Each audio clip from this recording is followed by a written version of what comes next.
안녕하세요. 피부과 전문의 닥터 창입니다. 오늘은 지난 시간에 이어서 보톡스에 대해서 좀 말씀드릴까 하는데요.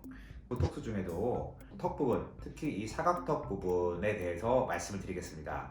흔히 사각턱 보톡스라고 얘기를 많이 하는데요.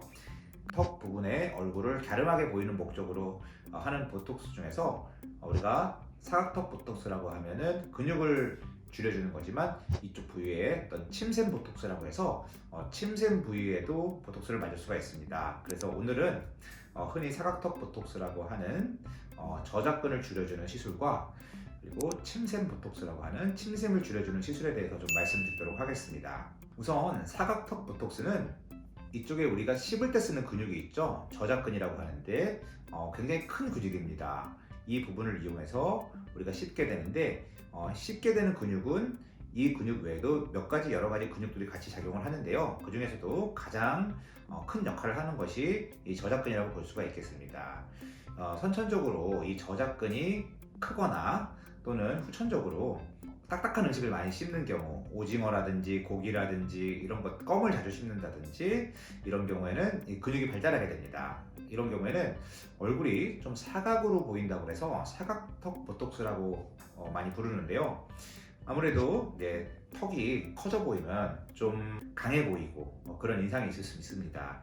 특히 여자분들에서는 갸름한 턱을 원하는 경우가 많기 때문에 또한 요즘 남자분들은 좀 얄쌍한 얼굴을 선호하는 경우가 많기 때문에 사각턱이 있는 경우에는 그거를 줄이려고 하는 경우가 많습니다. 따라서 사각턱 보톡스에 관심 있는 환자분이 오시면 이쪽 근육을 만져보고 근육이 얼마나 발달해 있는지 확인하고 이제 보톡스를 하게 됩니다. 그런데 근육은 별로 발달되어 있지 않는데 이 사각턱 뼈가 이제 큰 경우도 있고 근육이 아니고 침샘이 비대한 경우도 있습니다. 그래서 침샘이 비대한 경우는 이렇게 두꺼비처럼 이 사각턱 근육보다는 약간 뒷부분이 좀 불룩한 경우가 있어요. 좀 더 크고 조금 더 아래쪽까지 이렇게 불룩하게 나와 있는 경우가 있는데 그러한 경우에는 침샘을 줄임으로써 얼굴을 좀 갸름하게 만들어 줄 수 있겠습니다.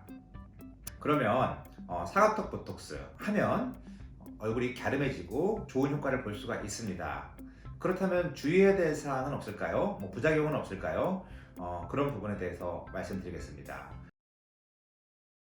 사각턱 보톡스를 맞을 때 주의할 점, 우리가 원치 않는 효과가 나올 수가 있습니다. 부작용이라고 볼 수도 있겠죠.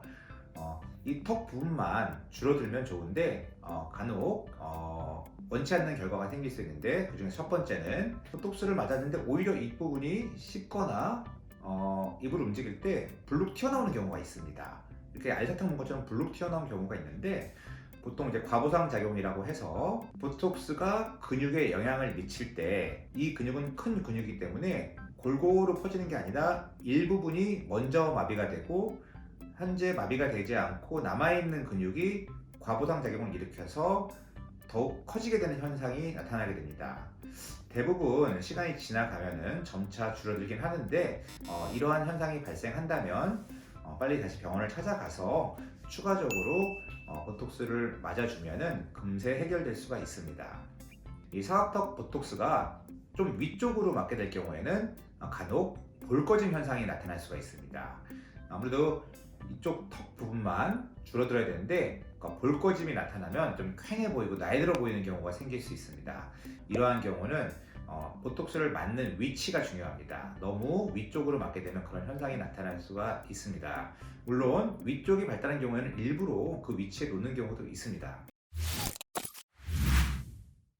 다음으로는 입 주변에 근육이 마비가 됨으로써 입의 움직임이 부자연스러워지는 경우가 있습니다.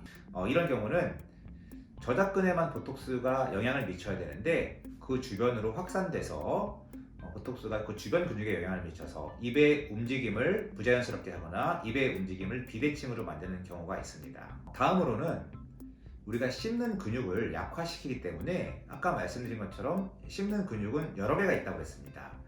저작근이 마비가 되면 상대적으로 다른 근육, 다른 씹는 근육이 발달하게 돼서 특히 관자놀이 부분이 비대해지는 경우도 있을 수 있겠습니다. 이러한 경우는 관자놀이 쪽은 헤어에 가려져 있기 때문에 쉽게 관찰되지 않는 경우가 있으나 반복적으로 보톡스를 맞는 경우에 이 관자놀이 쪽에 있는 근육이 발달되는 경우가 있을 수 있다는 것 알고 계시는 게 좋겠습니다. 마지막으로 굉장히 중요한 건데요. 특히 젊은 분들보다는 나이가 좀 있는 분들에 있어서 한 30대 중반 이후에는 보톡스를 맞게 될 경우 처지는 경우가 있습니다.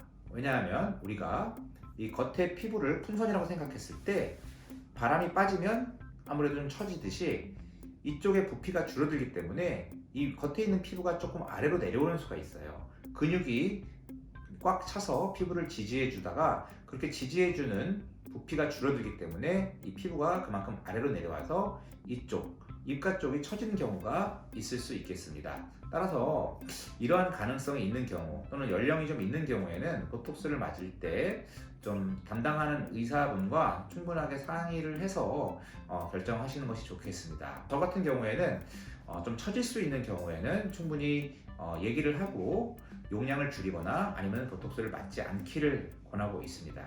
또는 이렇게 처지는 경우는 다른 시술과 복합적으로 해서 좀 턱 부위의 근육은 줄어들면서도 처지는 부위를 올려줄 수 있게끔 하는 다른 리프팅 시술과 복합적으로 시술하는 방법도 있겠습니다.